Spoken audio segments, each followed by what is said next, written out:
जय हिंद प्यारे साथियों, मैं आपका जुबैर सर और हम लोग कर रहे हैं एसएससी जीडी, जहां आज हम लोग करने वाले हैं 21 फरवरी का चौथा सेट। इसके पहले 20 फरवरी के चारों सेट कंप्लीट हो चुके हैं और 21 फरवरी के 3 सेट हो गए हैं। अगर आप वीडियो को नहीं देखें तो इसी चैनल पे है, एक बार आप जरूर देखें। चलिए हम लोग देखते हैं कि पहला क्वेश्चन हम लोग का 21 फरवरी 2024 का जो चौथा शिफ्ट है उसमें क्या पूछा था। चलिए सबसे पहले जो है क्वेश्चन को हम लोग देखते हैं कि हमारा क्वेश्चन क्या बोल रहा है। बोला है कि 2022 में शहर ए की जनसंख्या 62,500 थी।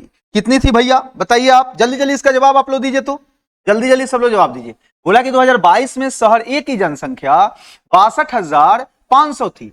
एक वर्ष बाद शहर ए की जनसंख्या 75,000 हो गई। जनसंख्या में प्रतिशत वृद्धि क्या है। सबसे पहले इस क्वेश्चन के बारे में ये हम समझते हैं कि ये क्वेश्चन कहां से लिया गया है। तो ये हमारा जो क्वेश्चन है ये परसेंटेज से लिया गया है और इसमें क्या बोला है कि पहले जनसंख्या कितना था, 62,500 था और बाद में बढ़ के जनसंख्या कितना हो गया, तो 75,000 हो गया। यानी हमारी जनसंख्या बढ़ी तो बढ़ी कितना भैया, आप मुझे बताइए कि किसी शहर की जनसंख्या जो है 62,500 है और वो एक साल बाद बढ़ के जो है 75,000 हो गई, तो बढ़ी कितना, तो कितना बढ़ा, 75,000 में से 62,500 को क्या करेंगे, हम घटा लेंगे तो हमारा हो जाएगा 12,500।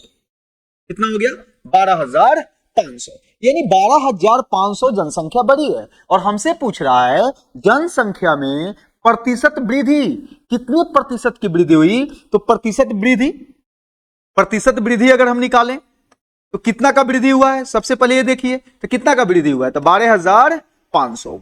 किस पे वृद्धि हुआ है, 62,500 पर। अब प्रतिशत में बदलने के लिए किससे गुना कर देंगे, 100 से। जैसे एक छोटी सी बात अगर आप उससे करें हम, जैसे मान लो कि 500 था और बढ़ के हमारा कितना हो गया, 800 हो गया, तो हम इसको कैसे लिखेंगे, कितना का वृद्धि हुआ, 300 का। किस पे वृद्धि हुआ, 500 पर, और गुने कितना लिखेंगे, 100 लिखेंगे। यानी 0 से 0 कटा, यहां हो गया 60 और यहां पे हमारा कितना का वृद्धि हो गया, 60% का वृद्धि हो गया। सेम क्वेश्चन ही है, पैटर्न सेम है। जैसे यहाँ 62,500 75,000 हुआ, बढ़ा कितना 12,500, वृद्धि कितना हुआ, इसको हम कैलकुलेट करेंगे। तो यहाँ 00 से 00 जो है हमारा कट गया। अगर इससे हम कटाते हैं तो हमारा 5 से क्या होगा, कट जाएगा। इसको कटाते हैं तो हमारा कितना हो गया, 20 हो गया और यानी कितना का वृद्धि हुआ, 20% का वृद्धि हुआ और हमारा आंसर कौन सा हो जाएगा, डी। हमारा आंसर हो जाएगा कौन सा, डी। आप जल्दी जल्दी बताइए कि क्या आपको चीजें समझ में आई है कि नहीं आई है। आप कमेंट में जरूर एक बार बताएं कि चीजें आपको समझ में आ रही है कि नहीं आ रही है। ठीक है, चलिए आगे देखते हैं, क्वेश्चन देखते हैं। अगला क्वेश्चन हमारा क्या बोला है। सबसे पहले दो चीजें हमेशा ध्यान रखते हैं कि किस चैप्टर से क्वेश्चन पूछा गया है, ये जानना जरूरी है, क्योंकि वहां से चीजें आपको समझ में आएगी कि किस चैप्टर से कितना क्वेश्चन एसएससी जीडी में ले रहा है। दूसरा, कमजोर से कमजोर बच्चा को समझ में आए वैसे पैटर्न से बताया जाए। ठीक है, यहां पे बोला है कि Z1 Z2 और Z3 काम को क्रमशः, यानी Z1 जो है वो किसी काम को जो है आपको 100 दिन में कर रहा है, Z2 जो है किसी काम को जो है 50 दिन में कर रहा है और कोई Z3 है तो किसी काम को जो है 75 दिन में कर रहा है। अब बोला पूरा कर सकते हैं, उन तीनों ने साथ काम मिलकर काम शुरू किया, लेकिन Z3 ने काम पूरा होने से 15 दिन पहले काम छोड़ दिया। काम कितने दिनों में पूरा हुआ। अब यहां पे देखिए, सबसे पहला जो हमारा काम होगा ये टाइम एंड वर्क का क्वेश्चन है और सबसे पहला हमारा काम होगा हमारा टोटल वर्क निकालना। सबसे पहला हमारा काम क्या होगा, टोटल वर्क निकालना। और आपको पता है कि टोटल वर्क निकालने के लिए हम क्या करेंगे, समय जो दिया हुआ है 100, 50 और 75, इसका एलसीएम निकालेंगे। तो इसका एलसीएम निकालेंगे तो हमारा हो जाएगा 300। टोटल वर्क कितना हो गया, 300। अगर समय से भाग देंगे तो कार्य क्षमता निकलेगा, यानी एक दिन में कितना काम हुआ। आप सीधा भी सोच सकते हैं कि 100 दिन में अगर 300 काम हुआ तो एक दिन में कितना काम हुआ, 3 काम हुआ, यानी 300 में 100 से क्या करेंगे, भाग देंगे। अब 50 दिन में अगर 300 काम हुआ है, इसका मतलब एक दिन में कितना काम हुआ है, 6 काम हुआ है। 75 दिन में 300 काम हुआ है, इसका मतलब एक दिन में कितना काम हुआ है, 4 काम हुआ है। यानी अगर हम बात करें तो यहां Z1 की जो कार्य क्षमता है वो 3 है, Z2 की कार्य क्षमता 6 है, Z3 की कार्य क्षमता 4 है। अब यहां पे एक सबसे बड़ा बात है जो बच्चों को समझ में नहीं आता है, उसको समझना है। एक दो तरीके से काम होते हैं, एक तो है काम शुरू करके चला गया और एक काम समाप्त होने से पहले चला गया। अगर शुरू करके जाएगा, काम शुरू करके जाए, अगर शुरू करके जाए तो उसमें हम माइनस करते हैं और खत्म होने से पहले, अगर खत्म होने से पहले ही काम छोड़ दे तो वहां पे हम प्लस करते हैं। तो यहां कौन गया है, Z2, कौन गया है, Z2। अब 15 दिन पहले गया है। अच्छा Z2 कितना काम करता है, एक दिन में कितना काम करता है, 6 काम करता है। तो 15 दिन में कितना काम करेगा भैया, आप बताओ कि Z2 जो है अगर एक दिन में 6 काम करता है तो 15 दिन में कितना काम करेगा, तो 15 छक 90, और पहले गया है तो उसको हम क्या करेंगे, जोड़ लेंगे। अगर शुरू करके जाता तो क्या करते, उसको हम घटा लेते, यानी टोटल काम हो गया हमारा 390। इसका मतलब हुआ कि Z2 था, उसको हम लोग जाने नहीं दिए, उसको पकड़ के हम क्या किए, काम को कराए, यानी टोटल काम हमारा अब हो गया 390। अब देखिए टोटल वर्क, यहां टोटल वर्क 300 था, उसमें जो Z2 जो है भाग रहा था उसको पकड़ के हम क्या किए, काम को करवा लिए। तो टोटल काम कितना हो गया, 390। अब तीनों तो काम कर रहा है ना, Z2 भाग रहा था उसको पकड़ के करवा लिए ना। तो 6 4 10 3 13 और 13 3 39, यानी 30 दिन में जो है पूरा काम समाप्त हो गया, और हमारा आंसर हो जाएगा बी, हमारा आंसर हो जाएगा बी। चलिए देखते हैं आगे कि आगे किस चैप्टर से क्वेश्चन लिया गया है। बहुत ही बेहद आसान क्वेश्चन है, और सारे क्वेश्चन एसएससी जीडी में पूछे गए हैं। 21 फरवरी 2024 के चौथे शिफ्ट का आज हम लोग करने वाले हैं। सभी क्वेश्चन 20 मैथ के क्वेश्चंस करने वाले हैं। चलिए तो यहां पे तीसरे में क्या बोला है कि यहां पे बोला है कि रूट 0.00081। कितना आसान क्वेश्चन, जिस भी बच्चा को मिला होगा एकदम आंसर मार दिया होगा, लेकिन लापरवाही कीजिएगा तो आंसर गलत भी हो सकता है। बात को समझिए, यहां पे कितना दशमलव है, सबसे पहले डेसिमल काउंट कीजिए, 1 2 3 4 5 6, 6 में कितना बाहर आएगा, 3। आपको पता है कि अगर रूट में है जैसे 0.49 है, इसका मतलब क्या हुआ कि इसमें कितना दशमलव है, 2 दशमलव है, तो बाहर कितना आएगा 1, और हमारा कितना होगा 49। अब 49 का कितना होता है 7, और 1 दशमलव हम बैठाएंगे तो यहां हो जाएगा 0.7। अगर यही हमारा ऐसे होता कि 0.0000004, अगर ऐसे होता तो 2 2 4 2 6, इसमें से कितना बाहर आएगा, 3 बाहर आएगा, यानी 2 में से 1 बाहर आता है। जब रूट में रहे तब स्क्वायर रूट रहे तो 3 में से 1 बाहर आएगा, स्क्वायर रूट रहेगा तो क्या करेंगे, 2 में से 1 बाहर आएगा, 4 में से 2 बाहर आएगा, 6 में से 3 बाहर आएगा, 8 में से 4 बाहर आएगा, 10 में से 5 बाहर आएगा। अगर डेसिमल है तब, अगर वही स्क्वायर क्यूब रूट होता तो 3 में से 1 बाहर आएगा, 6 में से 2 बाहर आएगा, 9 में से 3 बाहर आएगा, 12 में से 4 बाहर आएगा, 15 में से 5 बाहर आएगा। ठीक है, तो यहां पे अगर इसको हम देखें तो हमारा बच गया 4, और इसको हम लोग देखें तो 4 का कितना होता है 2, 3 दशमलव बैठाना है तो दशमलव हमेशा किधर से बैठता है, पीछे से, तो 1 अंक 2 अंक और 3 अंक बाद दशमलव को बैठा देंगे, यही हमारा आंसर हो जाएगा। अब यहां पे कितना बाहर आ गया, देखिए तो 6 था, 6 में से कितना बाहर आया 3, अब बच कितना गया 81, 81 का कितना होता है 9। अब हमको डेसिमल कितना बैठाना है 3, तो 1 अंक 2 अंक और 3 अंक, यानी इसको हम बैठा लेंगे तो हमारा हो जाएगा 0.009, 0.009, यानी कौन सा आंसर सही है, हमारा आंसर सही है सी। और बेहद आसान क्वेश्चन था, जिसको हम कोशिश किए कि और चीजों को देकर आपको चीजों को समझाएं कि दोबारा आपसे नहीं छूटे। चलिए देखते हैं क्वेश्चन नंबर 4, रेशियो का क्वेश्चन है। क्वेश्चन नंबर 4 है और रेशियो का क्वेश्चन है। इसमें आपको बोला है, यहां पे हमारा बोला है 4m बराबर 5n बराबर 20c, और आपसे पूछा क्या है भैया, आपसे पूछा है m अनुपात n अनुपात c।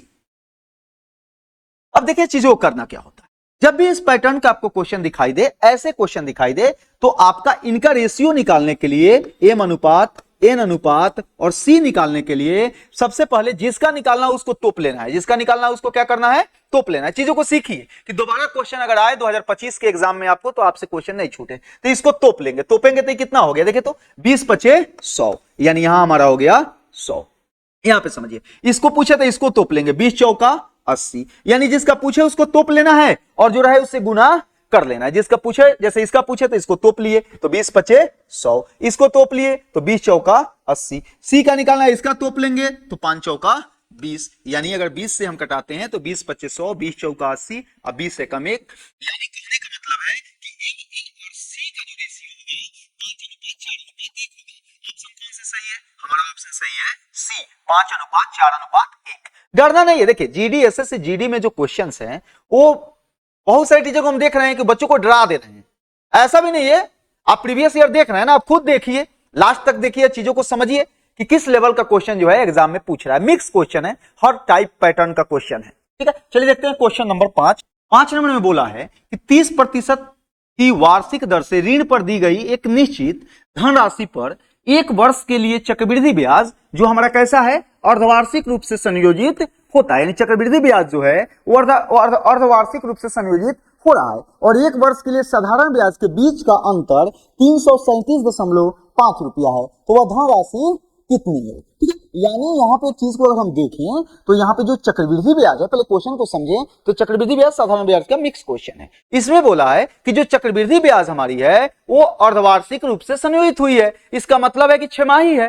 छमाही का मतलब साल में कितना बार होगा? 2 बार होगा। दर समय दोगुना होगा और दर में 2 से क्या करेंगे? भाग देंगे। यानी सीआई का अगर हम मामला समझें तो यहां पे हमारा जो रेट होगा, सीआई का मामला समझें तो रेट जो होगा 30 है तो हमारा 15% हो जाएगा और समय हमारा जो होगा एक कितना हो गया? 2 बार हो गया। समय हमारा कितना हो गया?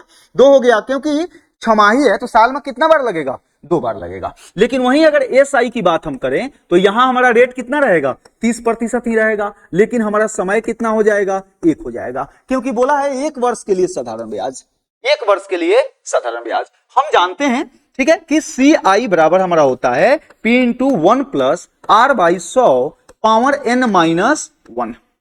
ये हमारा जो है बेसिक फॉर्मूला होता है सी आई का, और एस आई का जो हमारा बेसिक फॉर्मूला होता है P into R into T बटा 100। ये हमारा एस आई का बेसिक फॉर्मूला होता है। सभी लोगों को पता होगा, अगर नहीं पता है तो आज ये चीज को आपको याद कर लेना है, चीजों को जान जाना है। ठीक है, चलिए अब बोला है कि दोनों का अंतर, अब दोनों का अंतर तो P यहां से हम पकड़ते हैं चीजों को, P 1 प्लस R का मान कितना दिया है?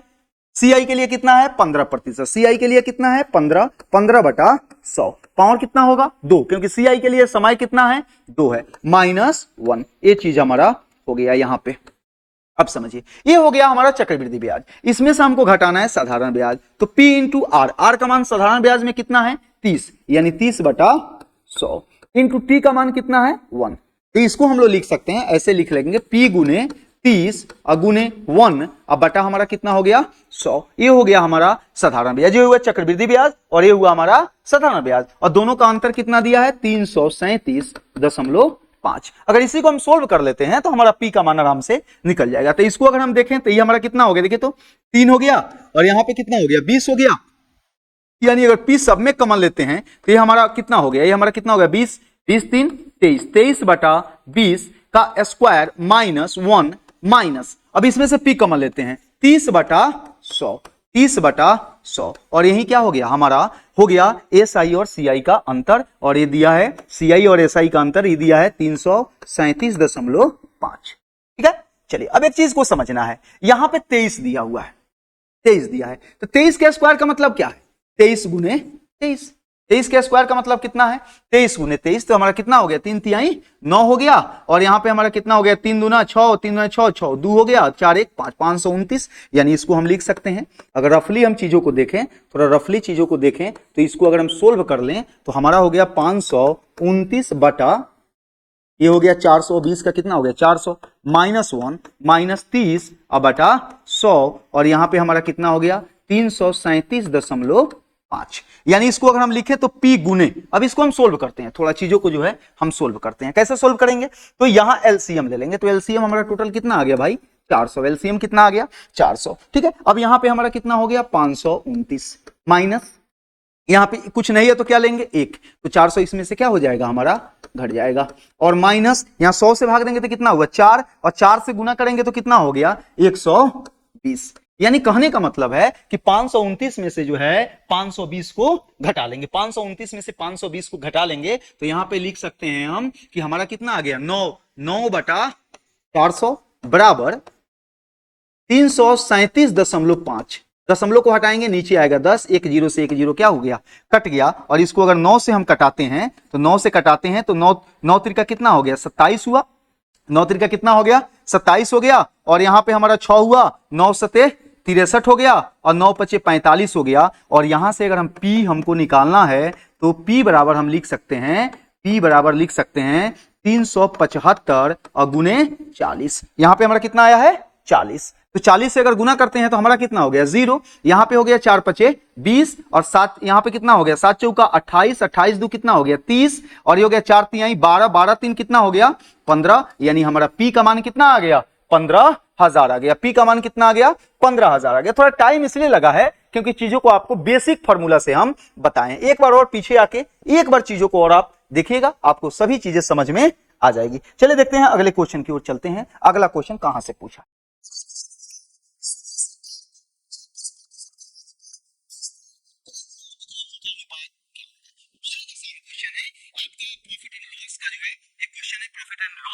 लिया गया है और बेहद आसान आपका क्वेश्चन है। यानी यहां पे बोला है, क्वेश्चन को समझते हैं पहले। बोला है सुरेश एक कार को 36% हानि पर, 36% हानि का मतलब क्या हुआ कि कोई वस्तु का दाम अगर 100 रुपया था तो 36 रुपया कम में बेच दिया। 36% हानि का दाम मतलब क्या है कि कोई किसी वस्तु का अगर दाम जो है 100 रुपया है तो 36 रुपया कम में बेच दिया, मतलब 64 रुपया में क्या किया बेच दिया। और यही पूछ रहा है कि बताइए भैया क्रय मूल्य और विक्रय मूल्य का अनुपात क्या होगा। तो क्रय मूल्य विक्रय मूल्य का ही अनुपात होगा ना, 4 से कटा लेते हैं तो 25 चौका 100 और 16 चौका 64, यानी इनके क्रय मूल्य और विक्रय मूल्य का जो अनुपात हो जाएगा 25:16 हो जाएगा और हमारा आंसर हो जाएगा सी। हमारा आंसर हो जाएगा सी। ये नहीं होगा, ये हमारा नहीं होगा, 16:25 है। क्वेश्चन को देख के बनाना है चीजों को, ठीक है। तो हमारा कितना हो जाएगा 25:16 और ये हमारा क्वेश्चन प्रॉफिट एंड लॉस से था और बेहद आसान क्वेश्चन था। देखते हैं क्वेश्चन नंबर 7 की। क्वेश्चन नंबर 7 में क्या बोला है, बोला किसी धनराशि पर 7% की वार्षिक साधारण ब्याज दर से 350 रुपए का मासिक ब्याज अर्जित करने के लिए आवश्यक धनराशि क्या है। यानी पी का मान आपसे क्या कर रहा है पूछ रहा है और ये क्वेश्चन जो है आपका एसआई से लिया गया है। अब देख रहे होंगे प्रत्येक सेट में एसआई सीआई से कम एक और ज्यादा से ज्यादा 2 क्वेश्चन रह रहे हैं। बहुत इंपॉर्टेंट चैप्टर है और उसको जो है आप लोग के लिए सब चैप्टर वाइज भी हम चीजों को लेकर आने वाले हैं, चैप्टर वाइज, जहां पे थ्योरी और प्रीवियस ईयर क्वेश्चंस रहेंगे, ठीक है। चलिए यहां पे देखिए क्वेश्चन, इस क्वेश्चन को देखते हैं कि आखिर कैसे बनेगा। बोला है किसी धनराशि पर 7% की वार्षिक साधारण ब्याज, यानी रेट दिया हुआ है 7%, साधारण ब्याज दर से 350 रुपये का मासिक ब्याज, 350 रुपये का 350 रुपया का मासिक ब्याज अर्जित करने के लिए आवश्यक धनराशि, ब्याज दिया है, ब्याज इसको कितना चाहिए 350 रुपये का। अब मासिक का मतलब क्या हुआ, इसका टाइम कितना है 1/12। मासिक का मतलब क्या हुआ 1/12, यानी 1 महीने का पूछ रहा है, 1 महीने का पूछ रहा है आपसे। तब वर्ष में कितने महीने होते हैं 12, तो 1 महीने कितना होगा 1/12, ठीक है। चलिए यहां पे अब देखिए यहां से हमको निकालना है मूलधन। तो मूलधन बराबर हमारा क्या होता है, मूलधन बराबर पूरा दुनिया जानता है कि ब्याज गुने 100 बटा रेट इंटू, मूलधन हमारा क्या होगा ब्याज गुने 100, तो ब्याज कितना है 350, तो ब्याज गुने 100 बटा मूलधन। मूलधन कितना, मूलधन बराबर ब्याज गुने 100 बटा रेट इंटू टाइम, तो रेट हुआ 7 और टाइम 1 है और 12 है, तो 12 कहां चला जाएगा ऊपर चल जाएगा, 7 पचे 35 हो गया, 50 हो गया, अब 12 पचे कितना हो गया 60 हो गया, 600 और 2 जीरो और बढ़ जाएगा, यानी हमारा हो जाएगा 60,000। यानी मूलधन हमारा कितना था भैया 60,000, मूलधन हमारा कितना था 60,000 और हमारा आंसर हो जाएगा सी। हमारा आंसर कौन सा हो जाएगा सी। ये भी बेहद आसान क्वेश्चन था। अब चलते हैं क्वेश्चन नंबर 8 की ओर। क्या बोल रहा है, बोला है कि यदि 70,000 रुपये को ए बी सी के बीच इस प्रकार से बांटा जाता है कि ए अनुपात बी, यहां पे दिया है कि ए अनुपात बी बराबर 2:3 और बी अनुपात सी जो है, बी अनुपात सी बराबर जो है हमारा क्या है 4:5, तो इसमें ए का हिस्सा क्या होगा। अब समझिए आपसे समझना क्या चाह रहा है, मेन चीजें समझना चाह रहा है बैलेंसिंग, कि आपको रेशियो का बैलेंसिंग आता है कि नहीं आता है। तो चलिए सिखाते हैं कि रेशियो को बैलेंस कैसे करते हैं, उसके बाद क्वेश्चन को हम लोग बनाएंगे। देखिए यहां पे बैलेंसिंग में सबसे पहले करना क्या है, सबसे पहले देखना है कॉमन टर्म, जो कॉमन रहे उसको पकड़ना है। तो यहां पे अगर चीजों को हम देखें, यहां पे चीजों को देखें तो हमारा कॉमन क्या है बी, यहां भी हमारा कॉमन क्या है बी, और बी का मान यहां कितना है 3 और बी का मान यहां कितना है 4, तो दोनों का हम लोग क्या करेंगे एलसीएम ले लेंगे, तो दोनों का एलसीएम क्या हो जाएगा 12। जो भी कॉमन रहे उसका एलसीएम ले लीजिए, एकदम बच्चा की तरह चीजों को हम सिखा रहे हैं कि जो भी कॉमन रहे उसका क्या ले लेना है एलसीएम ले लेना है। अब यहां ए है, ये हमारा बी है, ये हमारा सी है। अब इसको हम देखते हैं। अच्छा एक बात बताइए, इसको 12 बनाने के लिए किससे गुना करना पड़ेगा 4 से, इसको 12 बनाने के लिए किससे गुना करना पड़ेगा 3 से, तो एक में थोड़ा गुना होता है, दोनों में ना गुना होगा, तो इसमें 4 से गुना करेंगे तो 4 दूना 8, 4 तिहाई 12। अब देखिए यहां पे 3 से करेंगे 3 चौका 12, 3 पचे 15, यानी ए बी और सी का जो रेशियो हुआ वो 8 12 और 15 के अनुपात में है, 8, 12 और 15 के अनुपात में है। अब देखिए टोटल रुपया कितना है, टोटल रुपया कितना है 70,000, जिसमें आपसे पूछ किसका रहा है, ए का हिस्सा क्या होगा, आपसे किसका पूछ रहा है कि ए का हिस्सा क्या होगा। अच्छा ए को कितना रुपया मिला है 8, अरे ए को कितना रुपया मिला आप मुझे बताइए, ए को कितना रुपया मिला है 8, कितना में, तो टोटल कितना है, टोटल हमारा कितना है थोड़ा देखिए, तो टोटल यहां पे देखना 20 35 यानी 35 में 8 रुपया मिला है, तो 70,000 में कितना मिलेगा, तो 70,000 से क्या कर देंगे, गुना कर देंगे, 35 दूना 70 यानी हमारा हो गया 2 और 8 दूना 16 यानी इसको कितना रुपया मिल जाएगा, 16,000 रुपया जो है हमारा ए का मिल जाएगा। अगर ये बी का पूछता, किसका पूछता, बी का, तो बी का कितना मिला, बी को कितना मिला 12, अब बेटा किस में मिला, कितना में 35 रुपया में, यानी टोटल अगर 35 रुपया अनुपात में है तो उसमें इसको 12 मिल रहा है, तो 70,000 में कितना मिलेगा, तो 70,000 का निकाल देंगे। वहीं आपसे सी का पूछता तो सी को कितना मिल रहा है 15, किस में मिल रहा है 35 में, और गुने क्या कर देंगे 70 कर देंगे, तो यहां से हमारा सी का भी मान निकल जाएगा। लेकिन वर्तमान में हमारा ए का पूछ रहा था, तो हमारा ए का आंसर हो जाएगा 16,000 यानी हमारा ऑप्शन हो जाएगा डी। चलिए देखते हैं क्वेश्चन नंबर 9। ये जो हमारा क्वेश्चन है शेषफल का है और अल्टरनेटिव पैटर्न है, किसी किसी सेट में रहता भी है, किसी किसी सेट में नहीं भी रहता है। ठीक है, चलिए इसको देखते हैं ये कैसे बनाना है। बोला है कि 58 का पावर जो है हमारा 29 है, 5 से भाग देने पे शेष हमारा क्या होगा। हमारा ये क्वेश्चन है कि 58 का पावर जो 29 है को 5 से भाग देने पे शेष हमारा क्या होगा। ठीक है, तो क्या इस 58 को 5 के फॉर्म में अगर हम लिखना चाहें, क्योंकि 5 के फॉर्म में अगर आ जाता तो हमारा शेष क्या हो जाता, 0 हो जाता और चीजें आसान हो जाती। तो 5 के फॉर्म में इसको अगर हम लिखना चाहें तो 55 + 3 और इसका पावर क्या हम 29 नहीं लिख सकते हैं। अगर 5 से इसको भाग दें तो शेष कितना आ गया 0। आप मुझे बताओ कि 55 में अगर 5 से भाग देंगे तो शेष हमारा कितना होगा, 0 ही ना होगा। तो यहां पे हमारा कितना बच गया 3, और 3 के पावर कितना हो गया 29, बाटा में कितना हो गया 5। उस समय तक भाग लगेगा, उस समय तक भाग लगेगा जब तक जो है शेष नहीं आ जाए। अच्छा इसको हम लोग कैसे लिख सकते हैं, इसको 5 के फॉर्म में अगर लिखना चाहें तो इसको लिख सकते हैं 3 के पावर 28 इंटू 3 के पावर 1। हमारे दिमाग में एक ही बात है कि किसी तरीके से 3 को जो है अगर हम 5 के फॉर्म में ला लें तो शेष वहां पे 0 हो जाएगा। ठीक है, तो यहां 5 अगर इसको हम देखें तो क्या इसको हम 3 का पावर 2 और इसका पावर 14 और इंटू 3 के पावर 1/5 नहीं लिख सकते हैं। अब देखिए 3 के पावर 2 का मतलब 9 यानी 9 का पावर 14 इंटू 3 के पावर 1 बटा में कितना हमारा हो गया 5, यानी 9 को कैसे लिख सकते हैं 10 - 1, 10 - 1 का पावर हो गया 14 इंटू 3 के पावर 1/5। अब हमारा 5 के पैटर्न में आ गया तो 5 से इसको हम कटा दिए, शेष आ गया 0। और यहां पे -1 का पावर अगर इवन है, -1 का पावर अगर इवन है तो ये +1 होगा। अब -1 का पावर अगर हमारा ऑड है तो ये हमारा क्या होगा -1 होगा। तो यहां पे हमारा क्या है इवन है, तो इवन है तो कितना हो गया 1 इंटू 3 बटा 5 यानी 3/5। और इसका सीधा मतलब है कि शेषफल हमारा कितना हो जाएगा 3, और हमारा आंसर हो जाएगा डी। हमारा आंसर हो जाएगा डी। ये रेगुलर पैटर्न का क्वेश्चन नहीं है, शेषफल कभी कभी जो है आपको पूछता है। देखते हैं क्वेश्चन नंबर अगला क्वेश्चन 10 में क्या बोला है, ला जाओ 10 में देखिए क्वेश्चन क्या बोला है। बोला है कि प्रथम 31 विषम संख्याओं का औसत क्या होगा। अच्छा औसत बराबर क्या होता है, औसत बराबर क्या होता है योग बटा संख्या।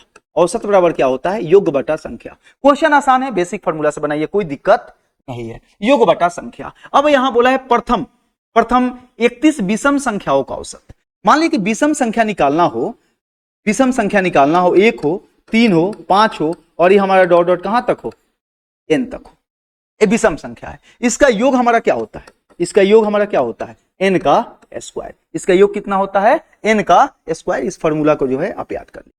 अगर प्रथम लगातार विषम संख्या है तो उसका स्क्वायर क्या होता है n का स्क्वायर। आपसे पूछा है औसत, तो औसत बराबर क्या होता है योग बटा संख्या। तो योग कितना होगा n का स्क्वायर यानी 31 का स्क्वायर, 31 का स्क्वायर। और संख्या कितना है 31 तो है तो 31 हो गया, तो हमारा हो गया 31 गुने 31। अब बटा हमारा कितना हो गया 31, तो 31 से कट गया, हमारा आंसर कितना हो गया 31। यानी हमारा संख्या कितना हो गया, औसत जो पूछ रहा था वो हमारा कितना हो गया, हमारा कितना हो गया 31। औसत जो हमारा पूछ रहा था वो हमारा कितना हो गया 31। चलिए अब देखते हैं क्वेश्चन अगला कि 11 नंबर क्वेश्चन जो है हमको क्या बोल रहा है। 11 नंबर क्वेश्चन क्या बोला है, देखो बोला है एक अर्धगोले मेंसुरेशन का क्वेश्चन आ गया 3D से, गोला से। हम देख रहे हैं प्रत्येक सेट में गोला से और घन से सबसे ज्यादा क्वेश्चन रह रहे हैं, गोला और घन से, तो इसको आप लोग थोड़ा ध्यान दीजिएगा। बोला है कि एक अर्धगोले का व्यास 21 cm है, एक अर्धगोला है, ये गोला हमारा जो है एक हमारा अर्धगोला है अर्धगोला एक जो है हमारा अर्धगोला है। बोला है कि एक अर्धगोले का व्यास 21 सीएम है। व्यास 21 सीएम है तो त्रिज्या कितना होगा 21/2 सीएम। अगर व्यास जो है व्यास हमारा 21 सीएम है तो उसका त्रिज्या आधा ही ना होता है, तो 21/2 सीएम। अर्धगोले का पृष्ठीय क्षेत्रफल, इसका पृष्ठीय क्षेत्रफल जो होता है, अर्धगोले का जो पृष्ठीय क्षेत्रफल होता है 3πr²। सब लोग को याद होगा, अगर याद नहीं है तो चीजों को याद कर लीजिएगा। 3πr²। तो वहीं आपसे पूछ रहा है पृष्ठीय क्षेत्रफल, तो 3 पाई का मतलब 22/7, r² मतलब 21/2 इंटू 21/2। तो यहां से अगर कटाएं तो 7 तिरका 21 हुआ, 2 से कटा दे तो कितना हो गया 11 हो गया। अगर इसको हम कैलकुलेट कर लें, इसको हम कैलकुलेट कर लें तो हमारा कितना हो गया, देखिए तो 9 11 9 99 हो गया। 99 में किससे गुना करना है 21 से गुना करना है। 99 में किससे गुना करना है 21 से गुना करना है। 2 बचा है, 2 से भाग दे देना है। तो सबसे पहले गुना कर लेते हैं। ये हो गया हमारा 9, यहां पे हो गया 9 9 दूना 18 तो 27 हो गया, और 2 आया 9 दूना 18, 18 2 कितना हो गया 20। यानी आप इसको लिख सकते हैं 2000 जो है 79/3 कितना हो गया 1। ये हमारा हो गया 0, ये हो गया हमारा 3, और ये हो गया हमारा 9, और ये हो गया 5, यानी 1039.5 1039.5 सीएम का स्क्वायर अगर क्षेत्रफल है तो हमारा आंसर हो जाएगा डी। हमारा आंसर हो जाएगा डी। ये सभी खेला जो था बस इस क्षेत्रफल फॉर्मूला का था, सब खेल किसका था, इस फॉर्मूले का था। ठीक है, चलिए चलते हैं, देखते हैं क्वेश्चन नंबर 12 हमारा किस चैप्टर से लिया गया है और इसमें क्या पूछ रहा है। तो इसमें घंटी वाला क्वेश्चन भी काफी रिपीटेड है, जो एलसीएम एचसीएफ का पार्ट है। घंटी वाला क्वेश्चन भी काफी रिपीटेड है। क्या बोला है, 4 घंटियां 6 8 9 10 सेकेंड के अंतराल पर बजती है। सभी घंटियां एक ही समय पर बजती है। कितने मिनट के बाद वह पुनः एक साथ बजेगी। तो पुनः एक साथ बजने का मतलब एलसीएम, जब भी घंटी वाला क्वेश्चन हो और पूछे पुनः एक साथ कब बजेगी, इसका सीधा मतलब है कि इसके एलसीएम हम क्या करना है, निकाल लेना है। एलसीएम हमको क्या करना है, निकाल लेना है। तो कौन है, 6 है, 8 है, 9 है और 10 है। इसका एलसीएम हमको क्या करना है, निकाल लेना। तो सबसे बड़ी संख्या आप एलसीएम इसको कैसे भी निकाल सकते हैं। हम इसका जो है देखते हैं, सबसे बड़ी संख्या को सबसे पहले पकड़ते हैं। यहां भाग देंगे तो 2 हुआ, तो यहां पे कितना ले लेंगे, 3 ले लेंगे। आप नहीं आता है तो आप ऐसे एलसीएम निकाल लीजिए, सबसे आसान है। 2 से करेंगे तो कितना हो गया, 3 हो गया, 4 हो गया, 9 हो गया, 5 हो गया। ये यहाँ पे जो है हम 3 से करेंगे तो 1 हो गया, 4 हो गया, 3 हो गया और 5 हो गया। कितना हो गया, 5 तिहाई 15, 15 चौका कितना हो गया, 5 तिहाई 15, 15 चौका 60 हुआ, और 60 कितना हो गया, देखिए तो 60 तिहाई कितना हो गया 180, 180 दूना कितना हो गया 360। यानी इसको लिख सकते हैं 360 सेकेंड, 360 सेकेंड। बस आपसे कुछ नहीं पूछना चाह रहा था, 360 सेकंड। तो 360 सेकंड को हम लोग कैसे लिख सकते हैं, 360 है मिनट में, आंसर किसमें दिया है, मिनट में, आया किसमें, सेकंड में, तो 60 से भाग दे देंगे तो हमारा कितना हो गया, देखिए तो 6 मिनट। यानी हमारा आंसर हो जाएगा 6 मिनट। यानी 1 मिनट बाद सभी घंटी पुनः एक साथ बजेगी। 6 मिनट बाद सभी घंटी पुनः एक साथ बजेगी। हमारा आंसर हो जाएगा ए। और हम लोग चलते हैं, देखते हैं question number 13। Question number 13 time and work. Question number 13 और हमसे बोला है टाइम एंड वर्क। क्या बोला है, अमन एक काम 28 दिनों में कर सकता है, वह कुल काम का कितना भाग 8 दिन में करेगा। अरे भैया इससे आसान क्वेश्चन हो सकता है क्या टाइम एंड वर्क का। अरे पूरा काम 28 दिन में हो रहा है तो एक काम कितना होगा 1/28। अमन एक काम 28 दिन, मान लीजिए पूरा काम आप 28 दिन में करते हैं तो एक दिन में कितना कीजिएगा 1/28। कुल काम का कितना भाग 8 दिन में करेगा, तो 8 दिन में कितना काम करेगा, 8 दिन में कितना काम करेगा। यहाँ पे हो गया आपका, ये कितना हो गया, देखो तो ये हो गया हमारा 4 और ये हो गया हमारा 7, यानी 4/7 भाग हमारा कितना काम करेगा, 4/7 भाग। और हमारा आंसर हो जाएगा सी। इससे आसान क्वेश्चन टाइम एंड वर्क से नहीं हो सकता। ठीक है, चलिए देखते हैं क्वेश्चन नंबर 14 क्या बोला है। बोला एक वस्तु का अंकित मूल्य, को डिस्काउंट से क्वेश्चन आ गया। सभी चैप्टर से क्वेश्चन है और आसान क्वेश्चन है, ऐसा नहीं कि बहुत डरावना क्वेश्चन है। क्या बोला, एक वस्तु का अंकित मूल्य 640 रुपया है, यानी इसका अंकित मूल्य दिया हुआ है, कितना दिया है भैया 640। यदि इस वस्तु पर डिस्काउंट कितना है 37.5%, का मतलब होता है 3/8। 37.5% का मतलब होता है 3/8, यानी 8 रुपया में 3 रुपया का डिस्काउंट मिल रहा है। छूट दी जाती है तो वस्तु का विक्रय मूल्य कितना होगा। आप मुझे बताओ विक्रय मूल्य। अच्छा 640 रुपया का वस्तु था जिसमें 3/8 डिस्काउंट हुआ, तो बेचा कितना 5/8। अरे भैया ठंडा दिमाग से सोच लो ना, अब सोचो तो 3/8 का डिस्काउंट है तो बेचा कितना में 5/8। मान लो कि 8 रुपया का सामान था जिसमें तुमको 3 रुपया डिस्काउंट दिया, तो बेचा कितना में होगा 5 रुपए में ना, तो 5/8, तो इसको हम लोग कर सकते हैं 8×8 = 64, 8×5 = 40, यानी बेचा कितना में 400 में, और हमारा आंसर होगा बी, हमारा आंसर होगा बी, और ये डिस्काउंट का क्वेश्चन था। चलिए देखते हैं क्वेश्चन नंबर 15 क्या बोला है। बोला कि 5 संख्याओं का औसत, एवरेज से क्वेश्चन आ गया ना। प्रत्येक सेट में 1 से 2 क्वेश्चन आपका एवरेज कराएगा, 1 से 2 क्वेश्चन टाइम एंड वर्क का रहेगा, ये पैटर्न बना हुआ है। 5 संख्याओं का औसत 36 है, 5 संख्या है जिसका औसत कितना है 36 है, तो 36 में 5 से गुना कर देंगे तो हमारा कितना हो गया यहाँ पे 100, ठीक है। योग कितना हो गया, योग कितना हो गया 180, यानी पांचों का योग कितना 180। प्रथम 2 संख्याओं का औसत, मान लीजिए 5 संख्या है, ए है, बी है, सी है, डी है, ई है, थोड़ा समझने की कोशिश।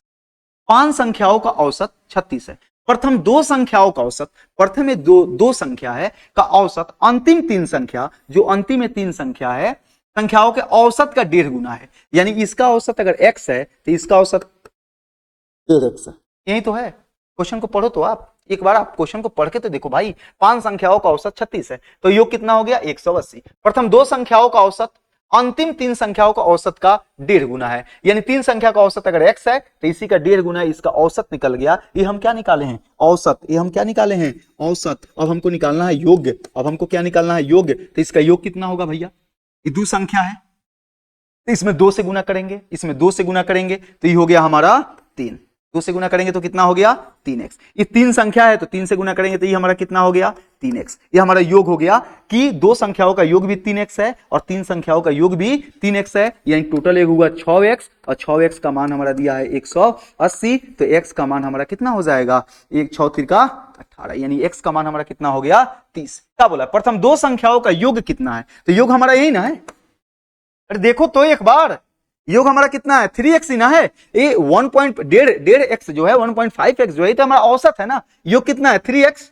वही तो पूछा है कि प्रथम 2 संख्याओं का योग कितना होगा 3x, तो 30 तिहाई 90, यानी x का मान 30 है, 3x तो 30 तिहाई 90, यानी योग होगा हमारा 90, और हमारा आंसर होगा ए, हमारा आंसर होगा ए। अगर चीजें आपको समझ में आ रही है तो कमेंट में एक बार बताएं कि यस सर मुझे चीजें समझ में आ रही है, ठीक है। चलिए क्वेश्चन नंबर देखते हैं 16।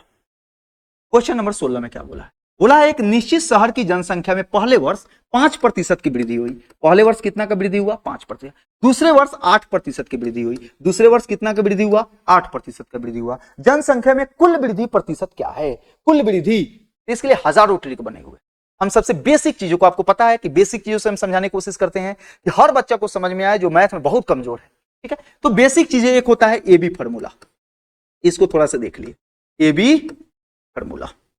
इसमें क्या बोलता है, बोलता है कि a प्लस बी प्लस ए गुने बी बटा 100। ये भी फॉर्मूला क्या बोलता है, a प्लस बी प्लस ए गुने बी बटा 100, a प्लस बी प्लस ए गुने बी बटा 100, डबल चेंज वाला जो पैटर्न है इस पे आराम से बन जाएगा। तो यहाँ पे किसी को, किसी इसको मान लेते हैं और इसको मान लेते हैं बी, तो 5 प्लस 8 प्लस 5 गुने 8 बटा 100, तो 8 5 कितना हो गया 13, और प्लस 8 5 40, तो 0.40, यानी 13.40 होगा, यही हमारा वृद्धि होगा, और 13.40% जो है हमारा क्या हो जाएगा आंसर हो जाएगा। बस इस बेसिक फॉर्मूला पे टिका हुआ था। हर छोटी छोटी बातों को आप लोग ध्यान अगर नोट कर रहे हैं, क्वेश्चन बना रहे हैं तो वहां पे जो पॉइंट मिला है उसको नोट कर रहे हैं, तब मैथ आपका बहुत अच्छा हो जाएगा। देखते हैं क्वेश्चन नंबर 17 कि क्वेश्चन नंबर 17 क्या बोला। बोला क्रैमुल और बिक्रैमुल के बीच का अंतर 132 है, यानी क्रैमुल बिक्रैमुल, अगर कोई बच्चा क्रैमुल माइनस बिक्रैमुल, रिपीटेड क्वेश्चन है और भी सेट में हम लोग को मिला हुआ है, इसका अगर मान 132 लिख रहे हैं तो ये सरासर गलत है। जैसे बोला है वैसे लिख रहे हैं तो गलत है। क्वेश्चन को आगे पढ़ना आपको होगा। क्या बोला है, क्रैमुल और बिक्रैमुल के बीच का अंतर 132 है, यदि लाभ 20% है, अरे भैया लाभ का केस है तो लाभ का केस होता है बिक्रैमुल माइनस क्रैमुल, और ये हमारा हो जाएगा 132। अंतर का मतलब होता है बड़ा में से छोटा को घटाना, अंतर का मतलब होता है बड़ा में से छोटा को घटाना, अंतर का मतलब होता है बड़ा में से छोटा को घटाना। तो यहां लाभ हुआ है तो बिक्रैमुल बड़ा होगा, क्रैमुल छोटा होगा, तो बिक्रैमुल में से क्रैमुल को घटा लिए, और यही हमारा क्या है लाभ है, और इसी का मान हमारा कितना दिया है 20%, यानी 20% का मान हमारा दिया है 132, और आपसे पूछ रहा है तो बिक्रैमुल कितना है। ये आप आराम से ऐसे भी चीजों को निकाल सकते हैं, ऐसे भी चीज को देख लीजिए। 20% लाभ का मतलब क्या है 1/5, यानी क्रैमुल अगर 5 रुपया है तो 1 रुपया का लाभ हुआ है, तो इसका बिक्रैमुल कितना होगा 6, ध्यान से देखो, 20% लाभ का मतलब क्या है, 1/5, यानी 5 रुपए क्रयमूल है, 1 रुपया लाभ है, तो विक्रयमूल कितना है 6, दोनों का अंतर दिया है ना, दोनों का अंतर तो दिया है 20%। तो यहां पे जो है हमसे क्या पूछ रहा है, हमसे पूछ रहा है विक्रयमूल, यानी विक्रयमूल पूछ रहा है, तो एक का मान तो दिया ही है, एक का लाभ हुआ है तो उसका मान दिया है 132, और मान किसका पूछ रहा है 6 का, 6 से 6 दूना कितना हो गया 12, 6 त्रिका 18, एक कितना हो गया 19, और 6 एक कितना हो गया 7, यानी 792 रुपया हो जाएगा हमारा, क्या हो जाएगा विक्रयमूल। अगर क्रयमूल पूछता तो किसका मान निकालते 5 का, क्रयमूल पूछता तो किसका मान निकालते 5 का, और हमारा आंसर हो जाएगा ए, हमारा आंसर कौन सा हो जाएगा ए। चलिए देखते हैं क्वेश्चन नंबर, ये भी बहुत ही आसान क्वेश्चन था, थोड़ा सा चीजें आपको जानना था, इधर उधर यही कंसेप्ट जानना चाहता था कि बच्चा क्रयमूल में से विक्रयमूल को घटा रहा है कि विक्रयमूल में से क्रयमूल को घटा रहा है। चलिए क्वेश्चन नंबर देखते हैं 18। क्वेश्चन 18 में क्या है, यहां पे आपको क्या दिया हुआ है, एलसीएम पूछ रहा है, एलसीएम पूछा है 2 के पावर 4 है और 3 के पावर 3 है, यहां पे दिया है 2 के पावर 5 है, 3 के पावर 2 है, और यहां पे दिया है 2 के पावर 5 है और 3 के पावर 6 है, इसमें आपका एलसीएम पूछा है। तो यहां पे होता है एलसीएम का मतलब होता है मैक्सिमम पावर, एलसीएम सबका बेस समान हो तो एलसीएम का मतलब होता है मैक्सिमम पावर, और एचसीएफ का मतलब होता है मिनिमम पावर। एलसीएम का मतलब क्या होता है मैक्सिमम पावर, और एचसीएफ का मतलब क्या होता है मिनिमम पावर। कब, जब सबका बेस आपका जो है, सबका बेस जो है, जैसे 2 को 2 को पकड़ना है, 3 को क्या करना है पकड़ना है, ठीक है। चलिए एक चीज को समझिए, अब इसमें 2 और 2 का पावर 4, 2 का पावर 5 और 2 का पावर 5, तो 2 का पावर 5 लेंगे, मैक्सिमम पावर लेंगे, कोई दिक्कत। 3 का पावर 3 है, 3 के पावर 2 है, 3 के पावर 6 है, तो 3 के पावर कितना लेंगे 6 लेंगे, यानी हमारा एलसीएम का मतलब होता है मैक्सिमम पावर, और एचसीएफ का मतलब होता है मिनिमम पावर कॉमन होना चाहिए। लेकिन एलसीएम में मैक्सिमम पावर होगा, कॉमन रहे या ना रहे उससे मतलब नहीं है, लेकिन एचसीएफ में मिनिमम पावर होगा लेकिन कॉमन होना चाहिए। तो देखिए तो ऑप्शन में कौन सा सही है, 2 के पावर 5 और 3 के पावर 6, 2 के पावर 5 और 3 के पावर 6, हमारा आंसर क्या हो जाएगा ए, और बेहद आसान क्वेश्चन है, बेहद आसान क्वेश्चन। चलिए देखते हैं अगला क्वेश्चन 19 नंबर में क्या बोला है। 19 में क्या बोला है, बोला है कि खिलौने का वास्तविक मूल्य $25 है, $25 है, कितना डॉलर है $25 है, लेकिन वह 30% के छूट के साथ सेल में बेचा जाता है। अब इसमें 30% छूट हो गया तो बेचा कितना में 70% में, अरे भैया 30% का छूट हो गया तो बेचा कितना में 70% में, और वही तो आपसे पूछ रहा था, क्या इससे आसान क्वेश्चन हो सकता है क्या। लेकिन ये पूछा है 21 फरवरी 2024 के एसएससी शिफ्ट 4 में पूछा हुआ है, तो कैसे करेंगे, यहां से हमारा कितना हो गया, ये 0 हो गया हमारा, यहां हमारा कितना हो गया 25 सत्ते कितना हो गया 175, एक बैठा देंगे, यानी $17.5, $17.5, और हमारा आंसर हो जाएगा बी, हमारा आंसर कौन सा हो जाएगा बी, $17.5। और आज आप लोग को 20 नंबर क्वेश्चन आपको बनाने के लिए देंगे, और सबको जवाब देना है, जो लोग वीडियो लास्ट तक देखे हैं सभी लोग इसका जवाब देंगे, आपके लिए होमवर्क है, ये आपके लिए है, आपको बना के जो है एकदम आना है। अगर वीडियो आपको अच्छी लग रही है तो आप वीडियो को जो है लाइक करें, कमेंट करें कि सर अच्छा लग रहा है, दिक्कत भी हो रहा है उसको भी आप कमेंट कीजिए, और इसको ज्यादा से ज्यादा शेयर कीजिए और लोगों तक पहुंचाइए। चलिए सभी लोग को बहुत बहुत धन्यवाद, सभी लोग को जय हिंद।